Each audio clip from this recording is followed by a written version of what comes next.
Hello everyone, welcome to Pratham Test Prep. I'm Ashish Bhargav and welcome to another episode of daily news analysis that we do from Monday to Friday.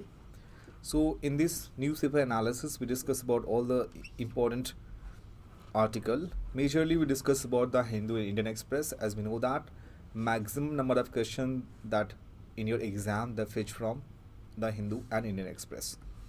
And in newspaper analysis, we discuss about all the important aspects of the news, like international news, economy-based news, sports-based news, science and tech, personal news, summits and conference, miscellaneous. And apart from that, we also discuss about Supreme Court verdict, any amendments, bill, an act which is very, very important for the exam perspective. And we also discuss about any state initiative as well. And if your voice is high, only a few people will hear. If your thought is high, then many people will listen. And to inculcate such kind of thought process, you need to develop the temperament to read the newspaper. And here is again next quote: every day may not be good, but there's something good in every day. And just one small positive thought in the morning that can change your whole day, that is quote of Dalai Lama. So study hard, no matter if it seems impossible, no matter if it takes time, no matter if you have to up all night, just remember that the feeling of success is the best thing in the entire world. And questions of the day. Questions of the day is important because the reason behind we can say that questions is very important. That gives you the immense idea that what kind of questions that can be framed, right? And here is the very first article. Why were the Turkey earthquakes so deadly? Just a second.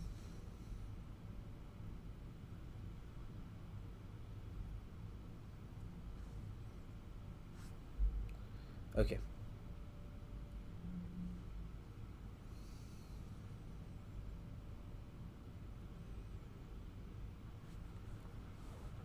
So we can say that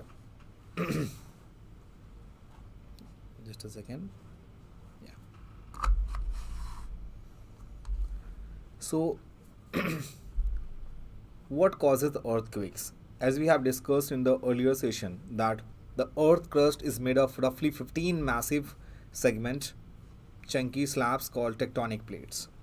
And somehow the earthquake is responsible by the tectonic plates movement, right? And one more thing, tectonics plate movement. And so the earth crust is roughly 15 massive segments, chunky slabs, that is called tectonic plates, which are constantly in motion.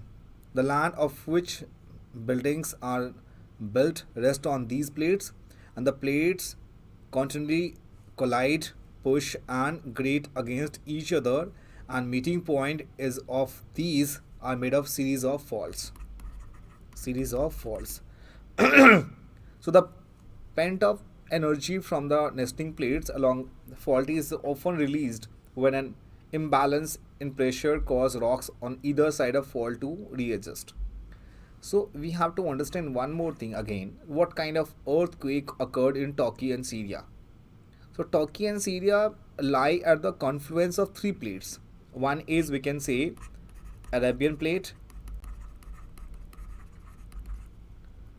Second is Anatolian plate, and the third is Eurasian plate.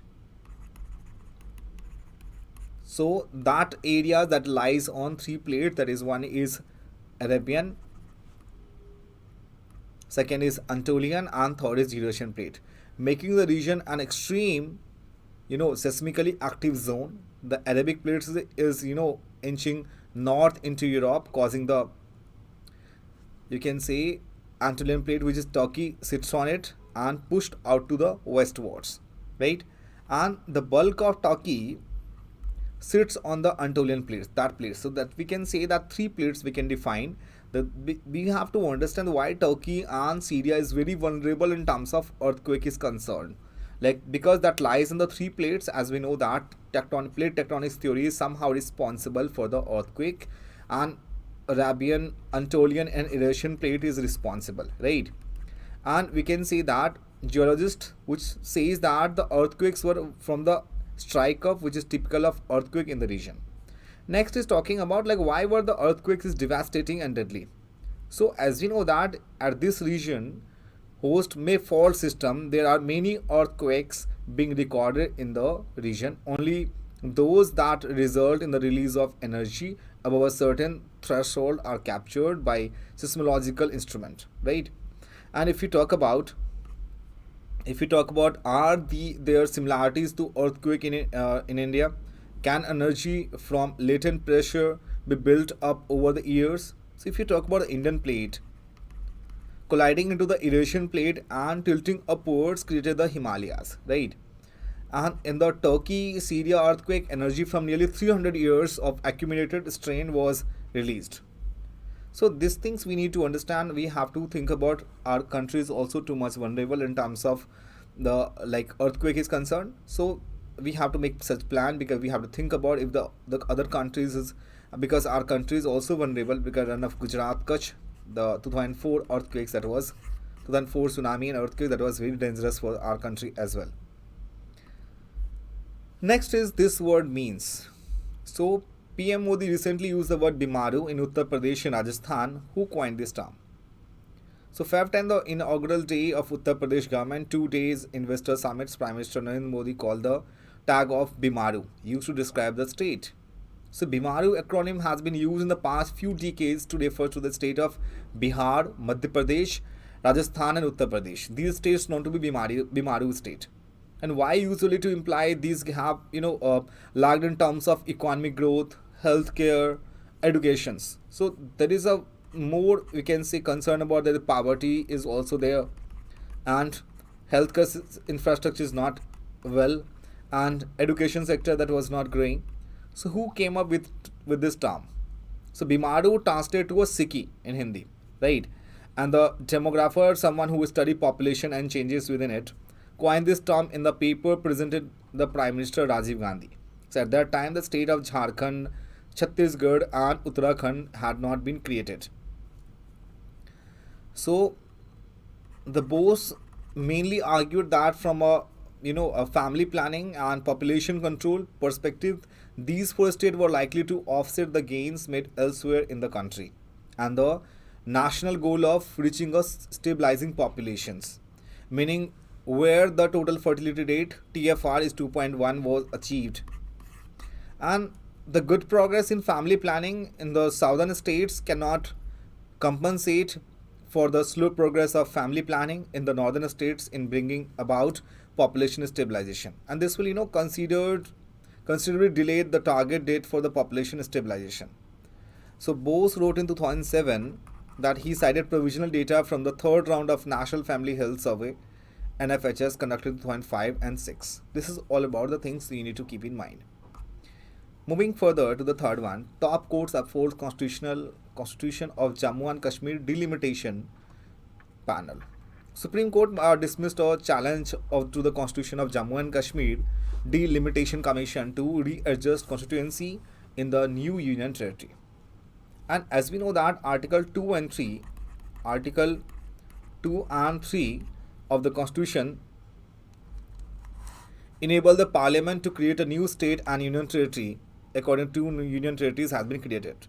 The first thing that we have to understand that what is the main role of Delimitation Commission, right? So then we will got to know that what exactly the thing is. So we can say yeah. So we have to think about what is Delimitation Commission is. So what is delimitation? So delimitation is the process of redrawing boundaries. So the constitution boundary that has to be defined by the delimitation. So the process of redrawing boundaries of Lok Sabha and state assembly seats to represent changes in the population. The main task of Delimitation Commission is to redrawing the boundaries of the various assembly and Lok Sabha's constituencies based on the recent census. And the process, the number of seats allocated to the state in Lok Sabha or in the Legislative Assembly may also change. And it also reserve assembly seats for the scheduled caste and scheduled tribe in accordance with the consultation. Right. Now, one more thing we have to understand, like delimitation means act or process of fixing limits or boundaries of territorial constituency in a country to represent changes in population. Delimitation Commission Act was enacted in 1952 and once the act is in force, the union government sets up a delimitation commission. और delimitation commission को setup किया गया 4 times किया गया. 1952 में करा हमने, 1963, 73, 2002 में. और इस एक्ट के अंदर जो है the first delimitation exercise was carried out by the president with the help of election commission इन 1950 से 1951. अगर मैं इसकी हिस्ट्री देखने की बात करूं, because the background information need to be understand so that you can got to know that how the things is going on at present and how the things was earlier. So the last delimitation exercise that was changed in the state-wise composition of Lok Sabha that was completed in 1976 and done on the basis of 1971 के जो census हुए थे उसके ऊपर. जो Constitution of India है that mandates that the allocation of seats in the Lok Sabha should be based on the population of each state so that the ratio of seats to be population is as close as possible or being equal across all states. And however, this provision means that state that took little interest in population control could end up with a greater number of seats in parliament. Or avoid these consequences, Constitution was amended during Indira Gandhi Emergency Rule 1976 to suspend delimitation until 2001. Another amendment postponed until 2026. It was hoped that the country would achieve a uniform population growth rate by this time, right? So the provision means that a state or took little interest in population control could end up a greater number of seats in parliament. That's why 2026 तक जो है आप इसे amendments postpone किया गया है by the central government. इसकी need क्या थी? क्योंकि हमें इक्वल रिप्रेजेंटेशन करना है, equal segment of the population, fair division of geographical area so that the political party does not have an advantage over others in an election, and we follow the principle of one vote one value. Constitutional provision की अगर हम बात करें कि is there any constitutional provision, yes. Article 82 of the Parliament enacts a delimitation act after every census. अभी हमारी census हो रही है 2024 के 2025 तक ये कंप्लीट होंगी. And under article 170 the state also get divided into territorial constituencies as per delimitation act after every census. In short, अगर सिंपल और लूसिड लैंग्वेज में समझने की कोशिश करें तो जो हमारी डिलिमिटेशन कमीशन होती है वो आपको डिमार्केट करती है बाउंड्रीज को, जहाँ पे बहुत सारे इलेक्टोरेट होते हैं. इसमें जो वोट करने वाले हैं, वोटर्स हैं, उनकी बाउंड्रीज फिक्स करता है वो आप किस कॉन्स्टिट्यूएंट असेंबली में आते हैं. For example, if someone is living in a particular area, ठीक है, तो उसकी माइट भी जो उसकी ज्योग्राफिकल बाउंड्रीज होंगी particularly confined to the particular one area. But delimitation commission का काम क्या होता है, जो उसकी कॉन्स्टिट्यूशन बाउंड्री है, कहाँ जो हाँ वो वोटिंग के राइट्स हैं उसको, वो माइट भी उससे डिफरेंट हो सकती है, राइट. नाउ सो बात करें डिलिमिटेशन कमीशन को अपॉइंट कौन करता है, वो करते हैं हमारे president of India and works in collaboration with the election commission of India. Composition कौन कौन से लोग होते हैं इसमें? रिटायर्ड सुप्रीम कोर्ट के जज होते हैं, चीफ इलेक्शन कमिश्नर होते हैं, रिस्पेक्टिव स्टेट्स के इलेक्शन कमिश्नर्स होते हैं. So this is called the composition of delimitation commission. Retired Supreme Court जज, chief election commissioner and respective state election commissioner. Next बात करते हैं एनसीएसटी की.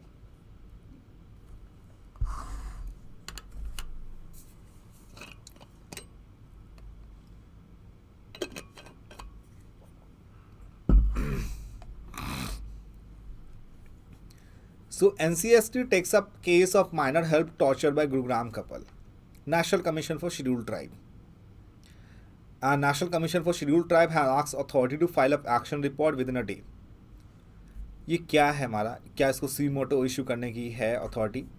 First we have to understand NCSC, national commission for scheduled tribe. NCST क्या है? National commission for scheduled tribe जो है Indian की एक कॉन्स्टिट्यूशनल बॉडी है, वो इस्टेब्लिश किया गया through constitution amendment 89th amendment act 2003 के according, right. On the 89th amendment of the constitution coming into force on 19th February 2004, the national commission for scheduled tribe (NCST) has been set up under article 338A on bifurcation of erstwhile National Commission for Scheduled Caste and Scheduled Tribe to oversee the implementation of various safeguards provided the Scheduled Tribe under the Constitution. इस amendment से जो पहले national commission थे for scheduled caste, जिसे हम NCSC कह देते हैं, scheduled tribe, were replaced by 2 separate commission, namely NCSC, national commission for scheduled caste, and national commission for scheduled tribe (NCST). Second commission को कॉन्स्टिट्यूट किया गया 2007 में with Urmila Singh as the chairperson, third commission को constitute किया गया 2010 में, right, with Rameshwar Oraon as the chairperson.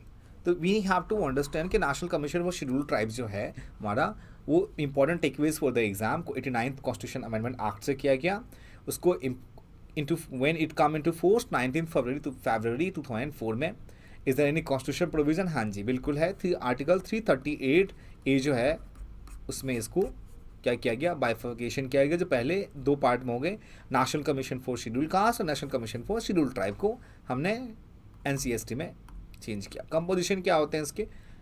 Composition comprises chairperson, vice chairperson and 3 full members including 1 lady member mandatory है इसमें. The term of all member of the commission is 3 years. National commission for schedule tribe के maximum जो है उसके term होंगे 3 years होंगे. अब बात करते हैं इनका मेन जो है वो फंक्शन क्या होता है national commission for schedule tribe का. क्या क्या पावर्स दिए गए इनको national commission for schedule tribe NCST को? To investigate and monitor all matters related to safeguard provided by the for the schedule tribes under the constitution और under any other law for the time being. और दूसरा काम किया गया specific compliance के लिए with respect to the deprivation of rights and safe guard of the schedule tribe. Third दिया गया to participate and advise in the planning process of socio economic development of the schedule tribe and to evaluate the progress. Third दिया गया present करना president को annually and such other times as the commission may deem fit reports upon the working of those safeguards. और ये report जो है recommendation देता है as to measure that should be taken by the union और any state for effective implementation of those safeguards and other measures for the protection. Now we discuss about the next article is Aero India showcase India's self-confidence. And this year exhibition in Bangalore, ठीक है, ये ध्यान रखना कि जो place exam में पूछे जाते हैं तो ये ध्यान रखने कि बेंगलुरु में है, right, and has the participation of more than 80 countries along with 800 defense firms which comprise around 100 foreign and 700 Indian companies. इसके बारे में कुछ इन्फॉर्मेशन जानने की कोशिश करते हैं. इंडिया का डिफेंस एक्सपोर्ट है 2021-2022 में worth 13,000 crore, the highest ever. And US was a major buyer and as also nations in the Southeast Asia, West Asia and Africa. तो इसमें आपको ये ध्यान रखना कि US जो है that is a major buyer. क्या की हाईलाइट्स हैं जो हमें याद रखनी चाहिए, जो हमें एग्जाम में पूछे जाने के चांसेस हैं? जो प्राइवेट सेक्टर है उसका अकाउंट किया गया 70% ऑफ द एक्सपोर्ट्स. जो पब्लिक सेक्टर है forms accounted for the rest. It mean 30%. Private sector पहले क्या था हमारा 90%, but now share of defence public sector units had gone up. India का डिफेंस एक्सपोर्ट है from the US have gone up significantly in recent years. Indian companies have been increasingly becoming part of the supply chains of US. और क्या क्या steps लिए गए यहाँ पे recently to boost defence exports? जनवरी 2022 में इंडिया ने साइन किया USD 374 million deal with the Philippines, it's single biggest defence export order. And why government are promoting? अगर आपका डिफेंस सेक्टर अच्छा होगा, आपकी इट मीन्स द अगर आपका डिफेंस बॉर्डर अच्छा होगा, इट मीन्स दैट कंट्री की जो बाकी सिक्योरिटी सिस्टम होगी वो अच्छी होगी, तो कंट्री ग्रोथ अच्छी होती है. अगर आप वॉर पे सारा पैसा लगाओगे तो ऑब्वियस सी बात है कि अभी आप देखो रशिया यूक्रेन की क्या कंडीशन है, सिमिलरली हमारे साथ भी ऐसा हो सकता है, राइट, क्योंकि वॉर में ज़्यादा पैसा लगाने से कंट्री की इकॉनमी कहीं ना कहीं ख़राब होती है. So India has imposed a phased import ban on 310 different weapons and systems during the last 2 years, जिससे कि हमारी एक्सपोर्ट अच्छी होगी. Next article ₹86,912 crore release as GST compensation of all states up to May 31st. Finance minister ji हैं हमारे हैं निर्मला सीतारमन जी, उन्होंने बताया कि टोटल जो है 86,000 जो है वो हम करोड़ देंगे, रिलीज़ करेंगे towards the goods and service tax compensation payable to all states up to 31st May तक. आपको पता है जो गुड्स एंड सर्विस टैक्स है उसमें स्टेट के भी शेयर्स होते हैं, जो उसे सेंट्रल गवर्नमेंट, देखो चेन कैसे होता है, हमारा जो स्टेट गवर्नमेंट है वो टैक्स कलेक्ट करती है, ठीक है, वो टैक्स कलेक्ट करने के बाद वो जो हमारा स्टेट सेंट्रल गवर्नमेंट है, so they are payable to central government. Central government अपना कुछ हिस्सा रख के उसको फिर से ट्रांसफ़र करते हैं स्टेट को, राइट. ये हमारा चेंज चलता रहता है. तो GST कंपनसेशन की बात करें तो GST became applicable from 4 July 2017 after enactment of 101st constitution amendment act. ये background information is very important. आपसे एग्जाम में हमेशा पूछ लेंगे इस टाइप से क्वेश्चंस कि लाइक जीएसटी को हमने कब इम्प्लीमेंट किया था, कौन से कॉन्स्टिट्यूशन अमेंडमेंट एक्ट से इम्प्लीमेंट किया था हमने जीएसटी को। तो याद रखना 101st कॉन्स्टिट्यूशन अमेंडमेंट एक्ट 2016 से हमने GST become applicable on 1 July 2017। GST has large number of central and state indirect tax merged into a single tax. GST compensation की बात करें तो in theory GST should generate as much revenue as the previous tax regime. This means that जो tax होंगी आपकी that won't levied on the place of production, which also means manufacturing states would lose out, and hence several states strongly oppose the idea of GST. And it was an assuage these states that the idea of compensation was mooted. Right? Chalo. Next है hill और city, urban planning can not be afterthought. क्या समझना है मैं इसमें, इस article में बताया गया कि हाँ जो हमारी कंट्री है उसमें क्या क्या चीज़ें इश्यूज़ हैं। तो बात करते हैं दिसंबर 24, 2009 की। Tunnel boring machine in Joshimath Uttarakhand hit an aquifer about 3 kilometres from the Selang village, जिसकी वजह से क्या हुआ, loss of nearly 800 litres of water per second, enough to sustain needs to 30 lakh people per day. So hilly areas में बहुत सारे problems हैं। सबसे पहले होते हैं लैंड सब्सिडेंस। सब्साइडेंस मतलब होता है कि आपका जो जोशीमठ में मेन रीज़न था ऐसा जोशीमठ में ऐसा होने का, उसे हम कहते हैं सब्साइडेंस। सब्साइडेंस का मतलब होता है कि आपका जो इनर लैंड होती है वो श्रिंक होनी शुरू हो जाती है। So that means sinking of inner land, और we can say inner crust. तो वो जब आपकी अंदर की जो अर्थ होगी वो अगर श्रिंक होनी शुरू हो जाएंगी, ठीक है, तो ऑब्वियस सी बात है ऊपर के इंफ्रास्ट्रक्चर्स हैं, तो जितने इंफ्रास्ट्रक्चर प्रोजेक्ट थे वहाँ पे मिश्रा कमीशन की रिपोर्ट आई थी। जिस मिश्रा कमीशन की रिपोर्ट में उन्होंने बताया था कि ये जो चीज़ें चल रही हैं, ठीक है, जितने भी इंफ्रास्ट्रक्चर काम चल रहा है वहाँ पे, ठीक है, जो भी प्लेसेस पे वहाँ पे उसको हमें बंद करनी चाहिए। क्योंकि हिली एरियाज़ क्या होता है कि हिली एरिया में जो पहाड़ी एरियाज़ होते हैं वहाँ पे they are too much vulnerable, because वहाँ पे आपकी जो लैंड वाला सिस्टम नहीं है, तो उसका टेरेन स्ट्रक्चर। तो लैंड सब्सिडाइज जो है incident in hilly urban areas becoming increasingly common. 12.6% of India का जो लैंड है that is prone to landslides, specially Sikkim की बात करें, वेस्ट बंगाल, उत्तराखंड। और जो अर्बन पॉलिसी है, क्योंकि देखो इसमें एक मेन रीज़न समझने की कोशिश करो। स्टेट गवर्नमेंट जो उत्तराखंड बात करेंगे तो उत्तराखंड की, तो गवर्नमेंट को यहाँ पे बहुत सारी इंडस्ट्रीज जो हैं वहाँ पे जाना नहीं चाहती। क्यों? क्योंकि वहाँ फ्लड्स की इश्यूज़ होती हैं, बाढ़ आने की इश्यूज़ होते हैं, कंपनी वहाँ इन्वेस्ट नहीं करना चाहती। अगर कंपनी इन्वेस्ट नहीं करेगी वहाँ के यूथ को जॉब कैसे मिलेगी, ठीक है। तो क्या करते हैं एट द एंड में वहाँ पे टूरिज्म सेक्टर को प्रमोट करने के लिए, अपलिफ्टमेंट करने के लिए सेंट्रल गवर्नमेंट बहुत सारी स्कीम चलाती है, ठीक है। और बहुत सारी जो बड़ी बड़ी कंपनीज़ हैं उनको सेंट्रल गवर्नमेंट कहती है कि आपको हम इसमें यहाँ पे क्या करेंगे, प्रायोरिटी सेक्टर लैंडिंग के अकॉर्डिंग आपको यहाँ पे क्या करना होगा, आपको फैक्ट्री इस्टेब्लिश करने होगी, आपसे हम टैक्स बहुत कम लेंगे। क्योंकि आपको ऑब्वियस सी बात है कि जब तक कंपनी को आप कुछ बेनिफिट नहीं दो कंपनी वहाँ पे जाएगी नहीं, कंपनी वहाँ जाएगी नहीं तो यूथ को जॉब नहीं मिलेगी, क्योंकि पूरी डिपेंडेंसी आप क्या नाम है टूरिज्म सेक्टर पे नहीं हो सकते हो। सो दैट तो जो यहाँ पे ब्लू इंफ्रा एरियाज़ था, ठीक है, कोस्टल एरियाज़ था, उसको उसके लिए गवर्नमेंट ने बहुत प्रमोट करना स्टार्ट किया, ठीक है।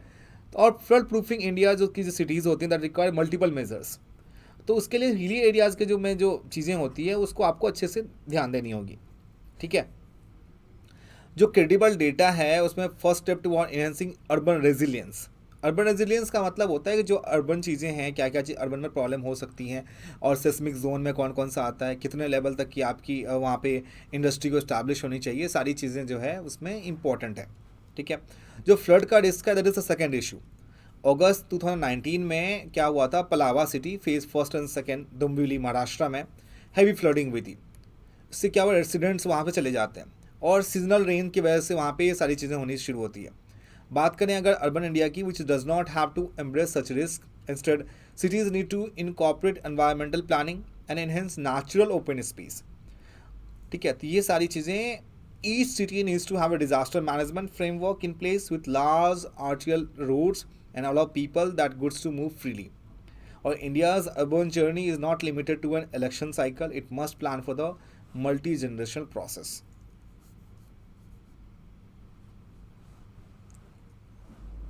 Now moving to the next one. Not a pipe dream. इसमें जल जीवन मिशन के बारे में आपको जानना है। कब लॉन्च किया गया? 2019 में।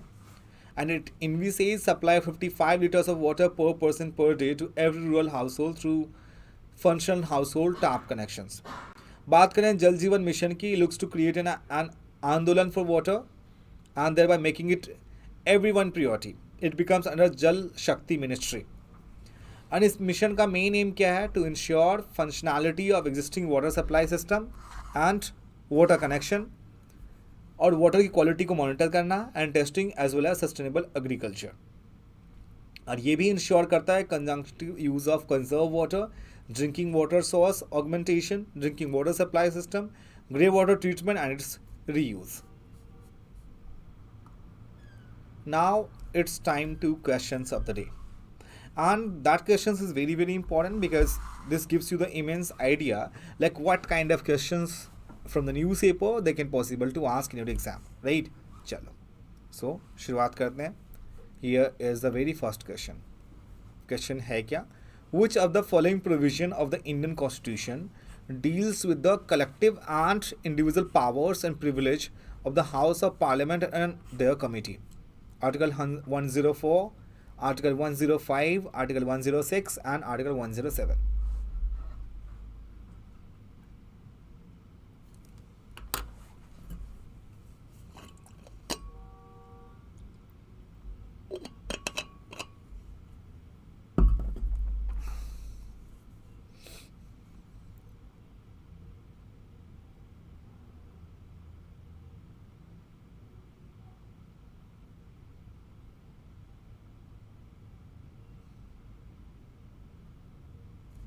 Okay, so the right answer is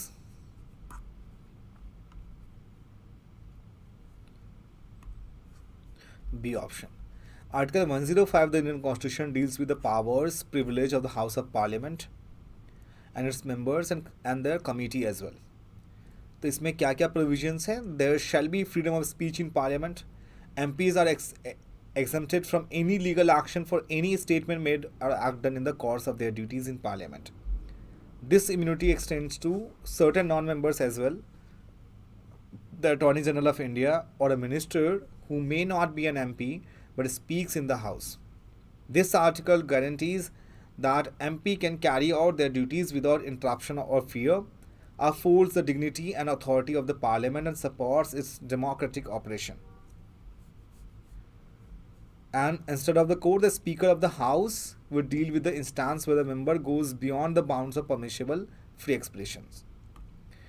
Nord Stream 2, an export gas pipeline running from Russia to Germany, Russia to China, Europe to North America, North America to Japan.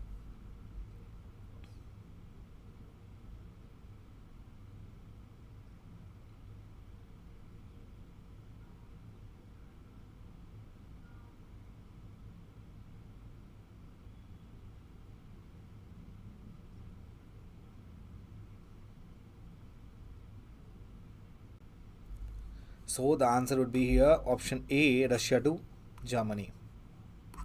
So Nord Stream pipeline from Russia to Germany, as we can see. Bornholm 2, and this is nearby the Baltic Sea. The bridge Maitri Setu has been built over Mahakali River, Brahmaputra River, Barak River, Feni River.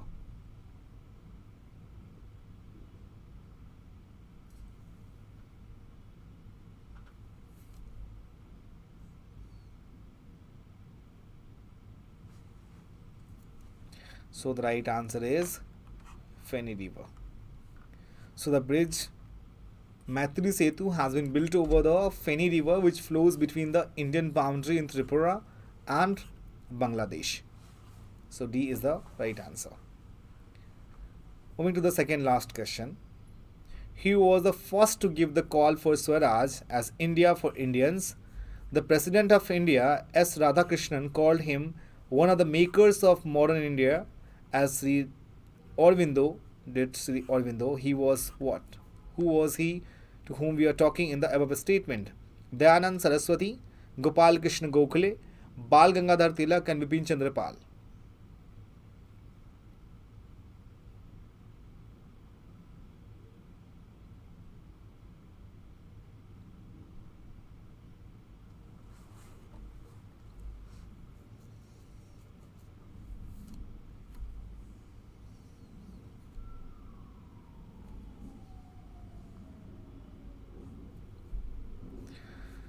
So the right answer is option A. Yeah, option A is the right answer, Dayanand Saraswati. So he was the first to give to call for Swaraj as India for Indians in 1876, a call later taken up by the Lokmanya Tilak. He believed in the infallible authority of the Vedas. He emphasized the Vedic ideals of brahmacharya, including celibacy and devotion to God, denouncing the idolatry and ritualistic worship. He worked towards reviving Vedic ideologies. Subsequently, the philosopher and president of India, as Radhakrishnan called him, one of the makers of modern India, as did Sri Aurobindo. Raja Ram Mohan Roy को ऐसे हम कहते हैं makers of modern India, considered to be father of Indian Renaissance. This multifaceted social, religious, and educational reformer is renowned for his pioneering role in opposing practice like sati, child marriage, and social division, and for advocating education. And now we reach to the last questions. Tarkash is a joint military exercise between India and which country? USA, Sri Lanka, Japan, and Russia.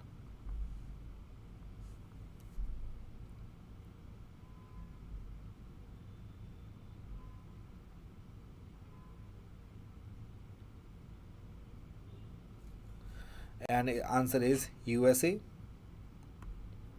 So the ongoing Indo-US joint exercise Tarkash by the National Security Guard Energy and US Special Operational Forces SOF has for the first time included chemical, biological, radiological, and nuclear terror response in its drill. So A was the right answer. So dear student, I hope that you enjoyed the session a lot, and if you have anything if you'd like to know about topic and all, please let me know in the comment section. And if you are new in this channel, please subscribe the channel as well, and do not forget to press the bell icon so you will get the notification of all our Pratham Test Prep mentors. Thank you so much for joining with us. We'll meet you tomorrow at the same time at 11:30. Stay tuned till then, and we'll meet you tomorrow. Thank you so much. Bye bye, and take care once again.